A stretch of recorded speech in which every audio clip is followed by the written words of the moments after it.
Hey guys, and welcome back to another video. In today's episode, I am kind of coming on with my little bun, looking slightly homey, but I just wanted to make a really quick video because I wanted to talk about mentorship, and I wanted to talk about this thing that used to be a thing, which was respecting your elders, right? There used to be a point in time where you were actually able to go to older people for advice, right? And I want to share a little bit about my experiences and why I actually no longer believe in seeking mentorship.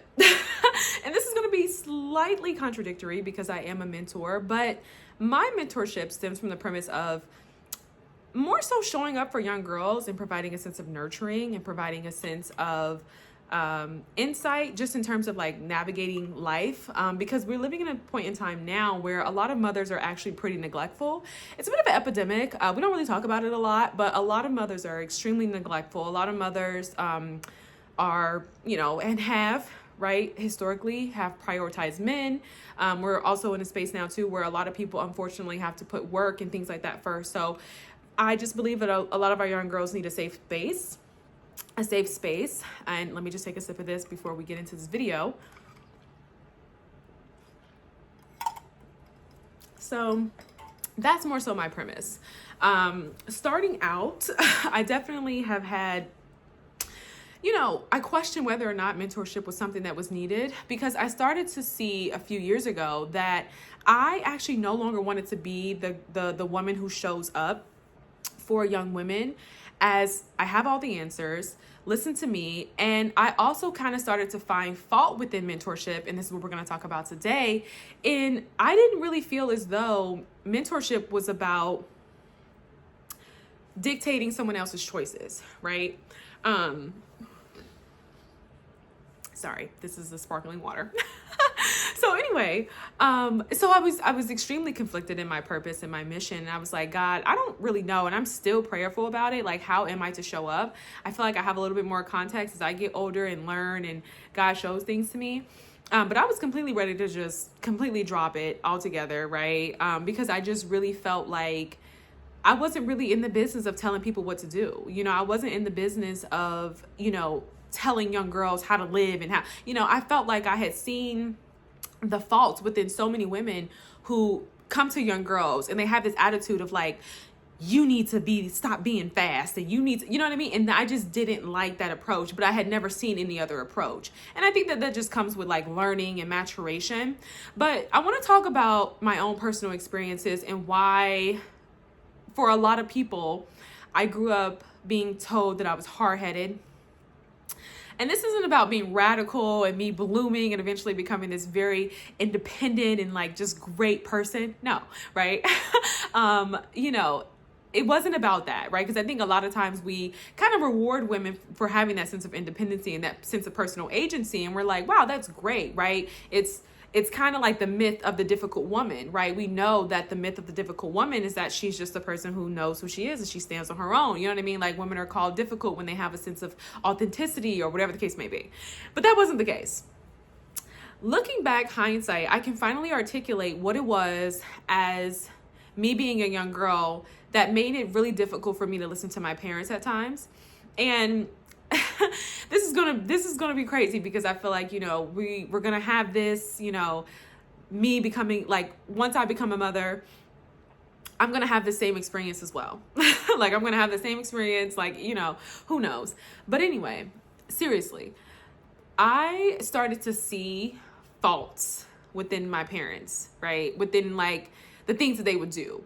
And I felt like those things were very wrong, right? That they would do. And it wasn't a matter of like parents being parents and the sacrifices and things like that. No, it was things that I felt like were morally wrong, and I started to see the faults in how they would treat people and stuff. And I'm just like, I just feel like I can't really trust this person's leadership. And so for me, growing up, seeing certain things, it kind of put me in a space as a young woman where I was just kind of determined to be my own person. I felt like I didn't have a role model. I didn't have a mentor. I didn't have anybody that I felt like lived their life in such a way that you could look up to them, right? I think something that's very interesting about this ideology and this imagery that comes to mind is like how there's the neighborhood guy right? Or there's these stories of these Black boys, right? And I don't know a specific story, but I'm just thinking about things that I've read and like seen.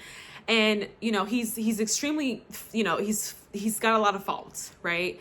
But he is the only role model for this young boy. And so the young boy pretty much takes chews the meat and spits out the bones, right?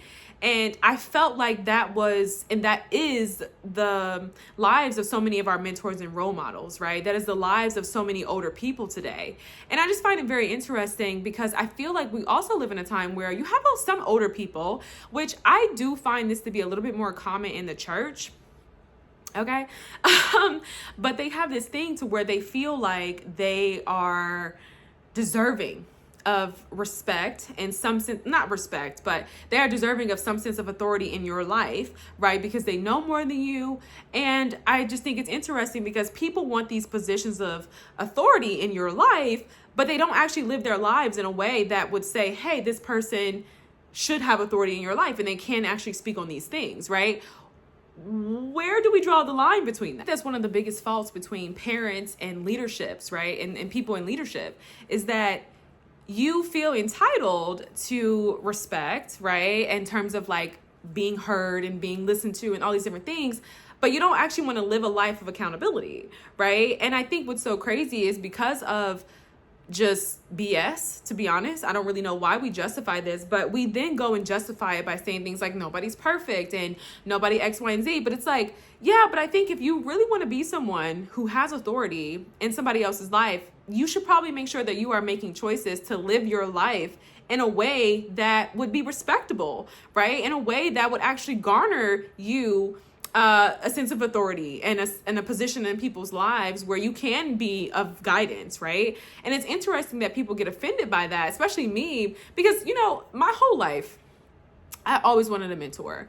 My whole life, I always wanted a mentor. I grieved not having a mentor. I used to look up to, women from HBCUs and some of my guidance counselors who were just extremely respectable, right? Even just like self-presenting more so is what I'm saying.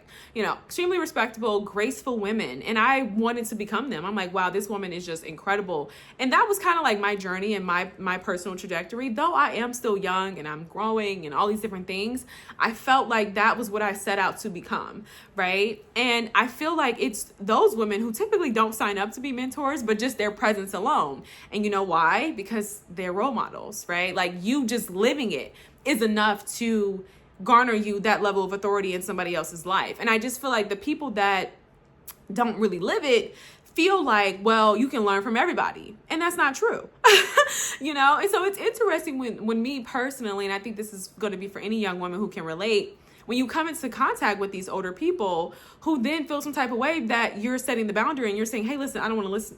You're not saying this blatantly, you're being respectful. You're saying this in a very kind manner, but it's like, I don't want to listen to what you have to say. And I'm not really heeding to your advice, right? Because it's like, you haven't done anything and you haven't lived your life in a way to where this would actually garner you this level of responsibility in my life, right?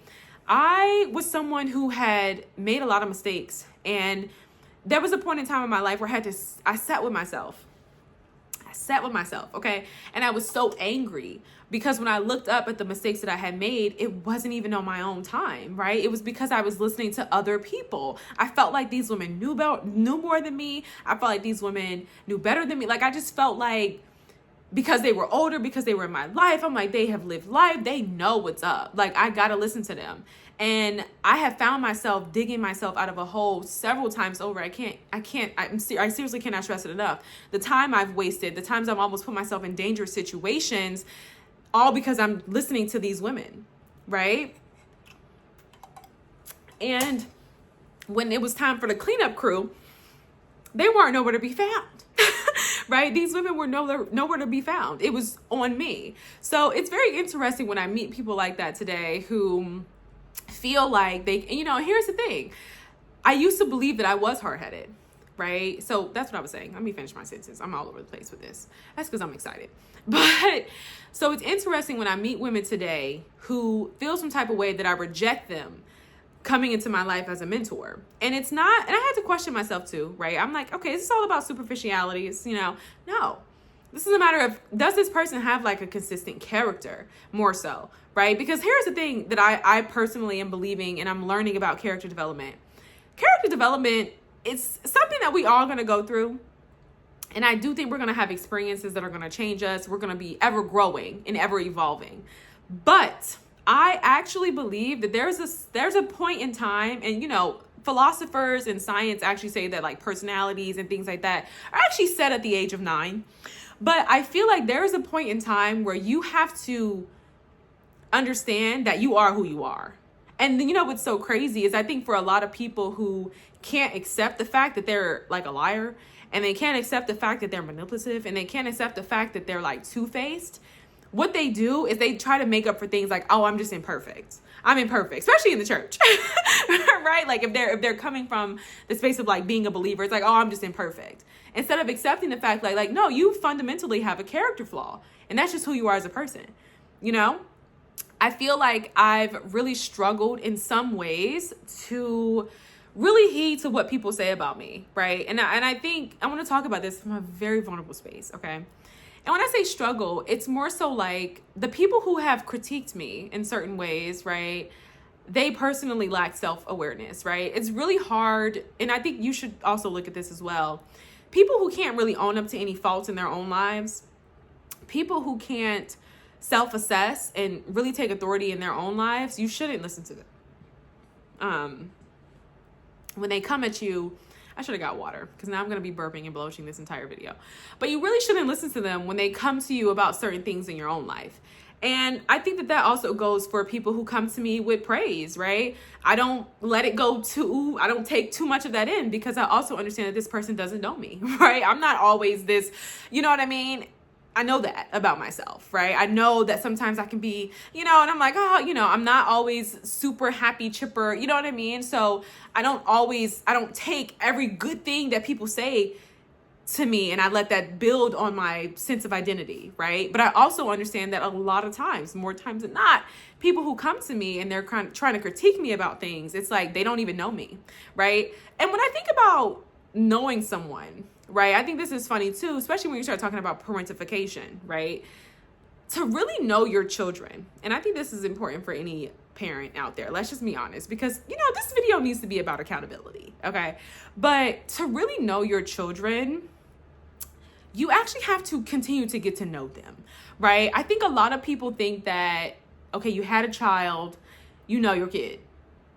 I know my kid, right? When this child has went through several developmental stages, this child is now an adult, right? There is not any time where you're really sitting and talking to this child, right? Do you know that this child has a whole gift, right? You know those movies, right? This child has a whole gift, whole talent, whole everything that you know nothing about, right? But you know your child, right? And it's the same way. This child has a completely hidden dark side and it's just completely twisted, but you know your child, right? So parents a lot of times have a blind spot. And I think that this, again, goes back to the fallacies of people who want positions of authority and people who have positions of authority. I think parents oftentimes come from a place of entitlement, right? Because it's like, you actually don't know this person. Do you take the time to actually sit with this person and talk to this person and listen to this person, not just about their problems, not just about difficulties that arise in their lives, but about their interests, about their hobbies? Do you know that this person, and that's what I was going to say, you know, those movies where, you know, it's that kid who secretly has a talent of like playing an instrument and they're playing Saturday Night Live and then it takes off or whatever, you know what I mean? Like they're playing at your local jazz bar and then it takes off and it becomes this whole thing. And the parent had no idea. Right? This parent had no idea this person's works was praised or seriously admired in this area, right? This parent had no idea, right? So it's always interesting to me when I hear parents and they say things like, oh, I know my kid. And it's like, what gives you the right to say that? Like, what makes you think you know this child, right? And then I think this is also, again, that lack of self-awareness and that, again, the fallacies of authority and that sense of like entitlement, you know, because it's like, when did you take the time to get to know this kid? You know what I mean? Like, and it's not to say that America sets it up that way, right? Because I'm here for critiquing society, right? I completely understand that America does not create a safe space for parents and children, let alone single mothers and children, right? You have to work. You don't really have time to really sit and connect with your kid. But I also understand that America is really good about chucking that responsibility off on someone else, right? I.e. entertainers, i.e. social media, i.e. Celebrities, I said that, entertainers. And then we wonder why our children are doing what they're doing and we can't really seem to connect the dots because you don't know them, right? So something that I just think is very interesting, and I'm going to close with this, is the fallacy of authority, right? And I think what's really unfortunate sometimes, and I've had this in my own life, and I'm just speaking this as I move forward and I get older, is that people really feel some type of way when you don't let them lord over your life, right? And they feel some type of way when you're young and you don't want to listen to them. And I just find that very interesting, right? We have to question the fallacies of authority. What is it about some people who feel like they can tell you what it is that, you know what I mean? And it's easy to simplify this and say, well, yeah, I mean, you're 20 something, I'm 40 something. Of course I know more than you, right?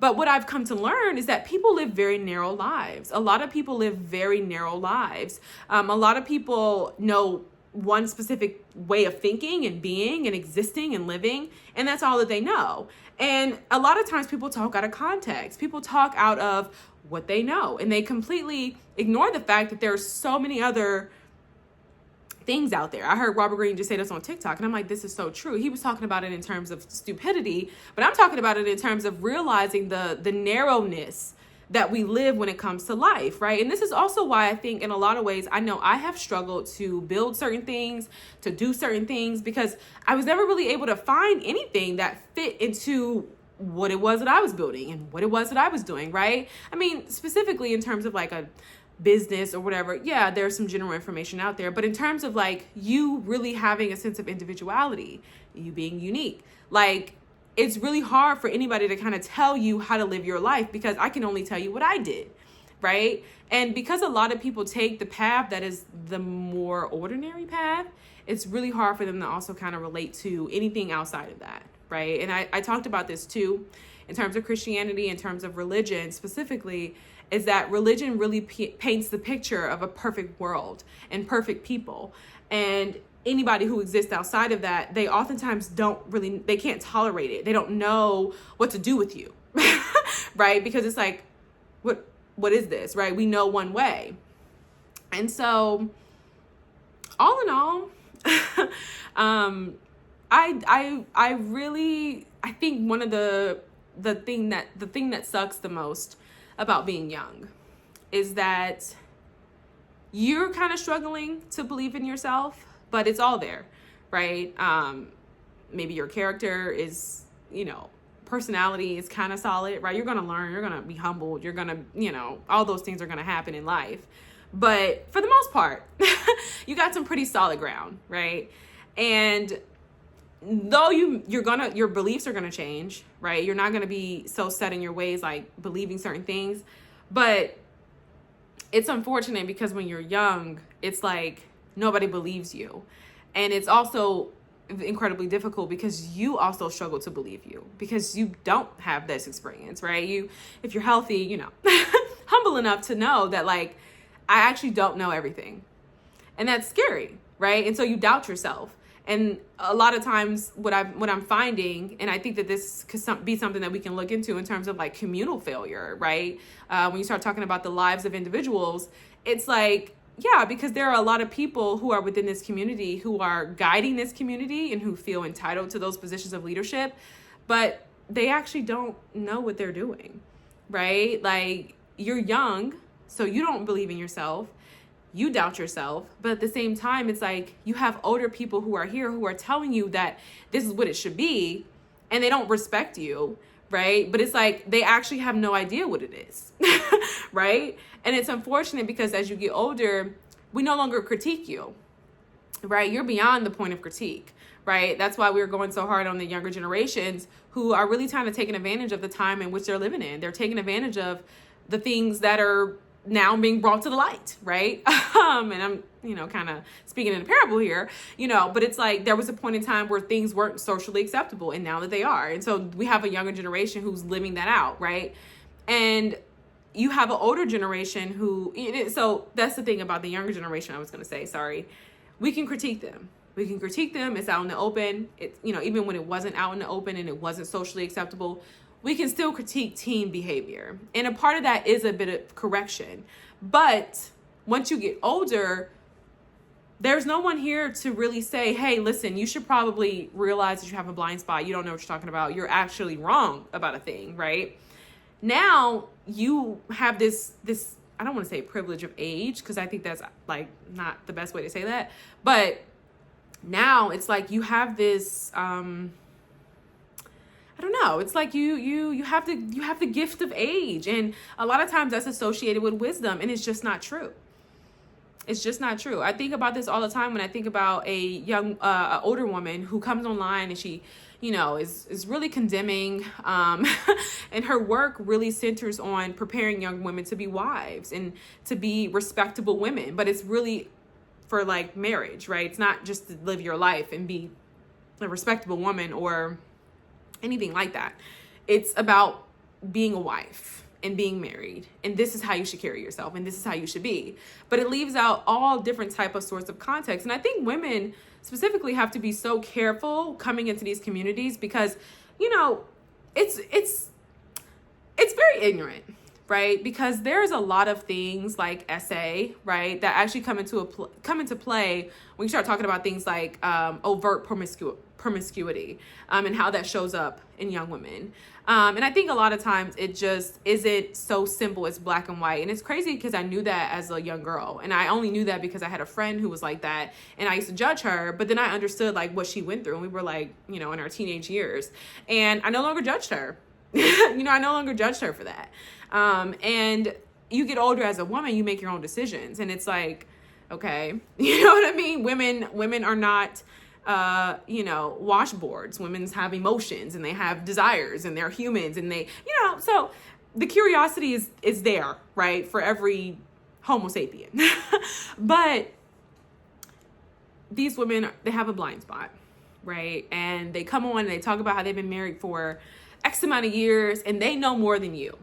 And what they don't realize is that, well, unfortunately, because you have been married for so many years, you actually kind of miss the part of singlehood, which affords a lot of people the ability to self-develop, right? And so they have a better understanding about themselves, about the world, right? And so you come online and you kind of make a fool out of yourself just a little bit, because it's like you're shouting rhetoric that is extremely outdated, right? And it's not a matter of values or morality or traditionalism per se, but it's more so just the fact that like you're shouting something that is extremely archaic and it's no longer credible or validated, right? Like valuable, right? I don't want to say valuable. I'll say viable, right? It's like an old statistic from, we have to kind of refresh the boards, right?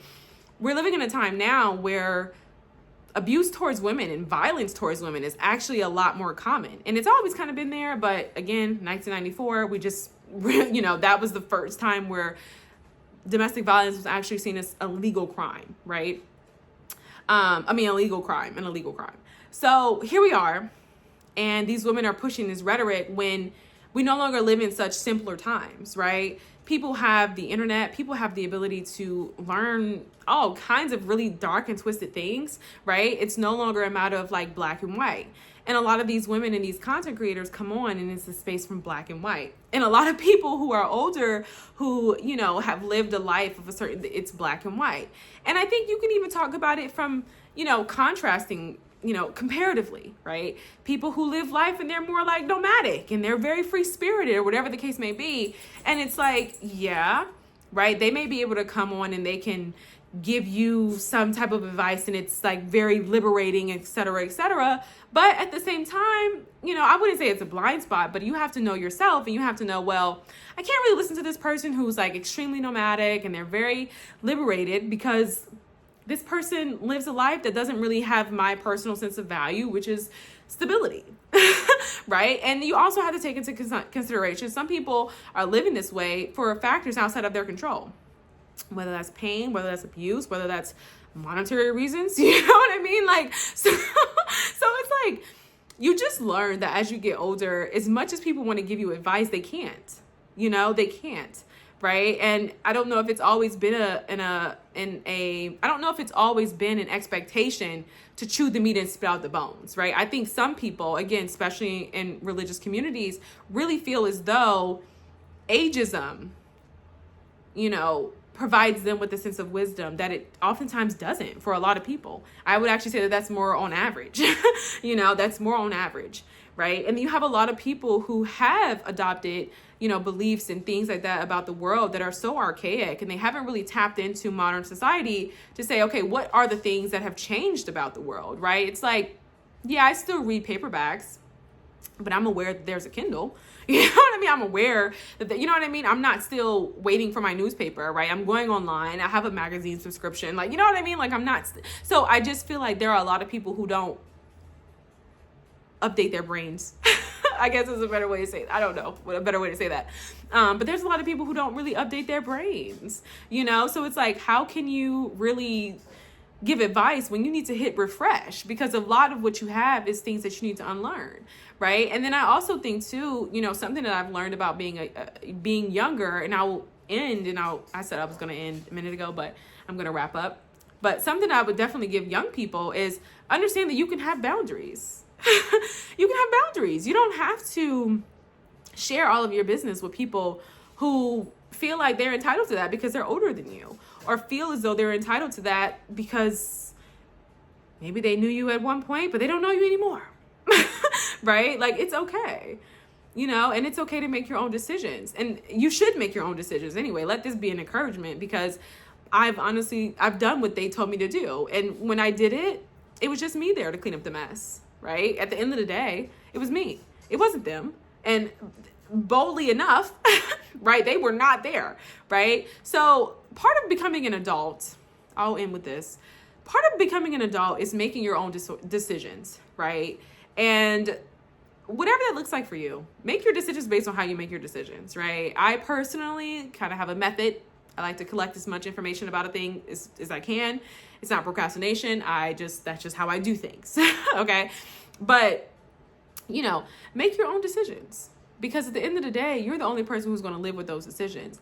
And I think the sad truth about a lot of older people is that they didn't make their own decisions. And that's why they can't help but to come under the guise of religion or any other speculative and entitled sense of authority in your life, right? Yeah.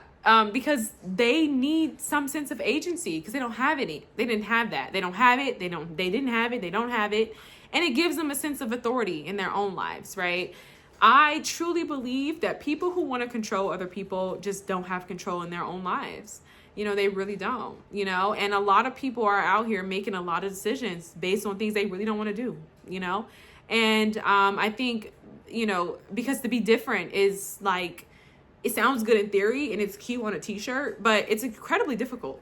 It's incredibly difficult, especially if you are someone who moves in packs and you are someone who's more extroverted, right? Because you care about what other people think of you. You need that, versus if you're someone who's more introverted, I think you might have a better chance at really fostering a sense of authenticity. But for a lot of people, they don't know how to exist without a pack, right? Without a friend, without, and I'm not going to say without a friend, but yeah, even in that sense, right?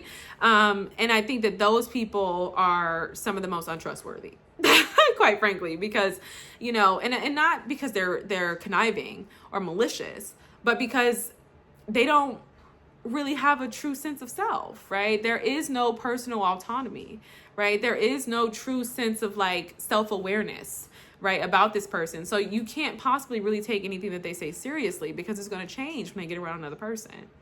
It's going to change.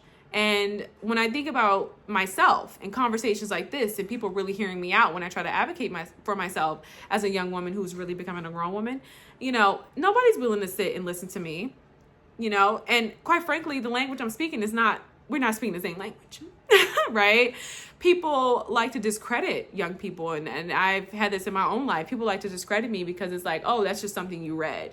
When it's like, no, this is giving me a better sense of articulation, and it's been a little bit more validating for my own personal experience. And sure, I've learned some new things, but at the end of the day, no, this is me. And so when people don't know you, though, it's easy to invalidate that, and especially when you can better articulate and you have a better sense of self-awareness than they do, right? Especially when they're older. Because for a lot of people, that's not very ego stroking, right? It doesn't really feel good to have a young person come into your life and show you something that you didn't really think was, anything worth investing in, right? Most people don't really invest in personal development, right? Most people are not reading books. And then here's the thing, I don't really care. I really don't care. Do what you want to do, right? This is my hobby. This is what I'm into. That's fine. But also understand that we live in a society that is completely anti any of that, right? We live in a society that is, take a course if it's going to make you money, right? We live in a society that is, read the book if it's a form of escapism, or, nothing wrong with my fiction readers out there, right? No shade. But I'm saying that we live in a society that really encourages and rewards external things, right? So we can put it on a t-shirt and talk about the importance of internal investment, but at the end of the day, that's not really where it's at. And, I think people can see how you may invest in that, and they, may think it's admirable. But at the same time, they may also be a bit regretful and revengeful and all these different things, because I can honestly say my life is kind of set up in a way to where that has become a priority, right? I haven't filled my life with so many external responsibilities to where I don't actually get to allocate that time to invest in myself, right? Personal investment. And, I love reading, so intellectual investment, I guess you'll say, right? Mind, body, soul, right? My life is crafted in a way to where the things that matter to me and the things that I value are things that are getting done, right? Those are the things that have priority in my life. Those are the things that, my time and allocation, right? Education, here we are, I'm sharing, right? So a lot of people don't have that. And a lot of people don't realize it, but they've set their lives up based on everybody else's decisions and opinions of them. And so most people, I think, are incredibly resentful, not of other people, but of themselves, And so I think that can also kind of come out as a way of like trying to be someone who's, controlling, right? Because I think for a lot of people, when you start to really ask the questions about being self-reflective, and you ask them about that internal work, that it's then that they're able to be like, holy crap, were these decisions based on anything that was authentic to me? And I think for people who don't want traditionalism, it's really going to be a problem for you. Incredibly difficult. Because I think people who are authentic are like part of the 1%. And so 99 is a lot, and the numbers are disproportionate. And these are conversations that were not previously had and are not readily available. Okay. At least not in a way that provides enough context that, doesn't necessarily promote instability. Okay. So anyway, I'm going to end with that. I got really excited in this video. I feel like I just couldn't control it, and I just had so much to say. I think that's all of my videos. So I hope you guys were able to follow. If not, it's completely okay. We're still learning, right? This is a learning curve. Okay. But yeah, you guys, let me know what you think. I personally think that there is fallacy when it comes to authoritative figures. And I think people who feel a sense of entitlement, over adults and things like that are crazy. I truly believe that leadership and all those things, it comes with so much, right? There's a huge sense of responsibility, not because you're responsible for other people. No, you're responsible for yourself, right? That's really challenging, right? To be in a position of authority, especially when you're in front of other people, right? That's a huge responsibility. Everyone's always like, oh, you got to manage these people. No, it's not managing us. It's managing you, right? Because we're doing what you're doing at the end of the day, right? And that's incredibly difficult, right? And this is kind of what you even see too when you talk about politics, right? Let's just take, for example,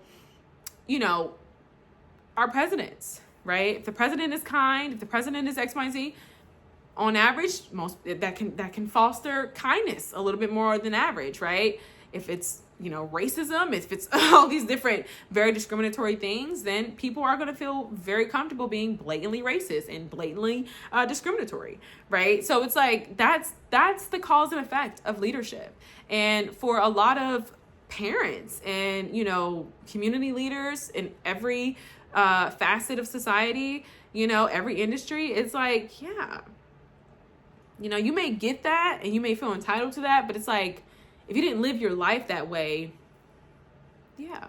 And so this also brings me to conclude with the realization that I think this is why we have so many young Black youth that are just running rampant, right? If your real role models, right, your parents, your mother, your father, are living life that is not adjacent to any, anything respectable, right? And then you have the entertainers who are entertaining, right?